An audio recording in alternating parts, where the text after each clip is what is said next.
દર્શક મિત્રો, હું છું પરમાર અનુષા. તમે જોઈ રહ્યા છો લોક સામના ન્યૂઝ.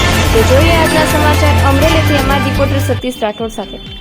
આજ રોજ અમરેલી જિલ્લામાં આમ આદમી પાર્ટી દ્વારા જિલ્લા પંચાયત તથા તાલુકા પંચાયતની ચૂંટણીને લઈ મહત્વપૂર્ણ કાર્યક્રમ યોજાયો હતો, જેમાં અમરેલી કેરિયા નાગજ જિલ્લા પંચાયત બેઠક માટે ઉમેદવાર ઉર્વશી મયુર કથેરિયાએ પોતાની ઉમેદવારી નોંધાવી હતી.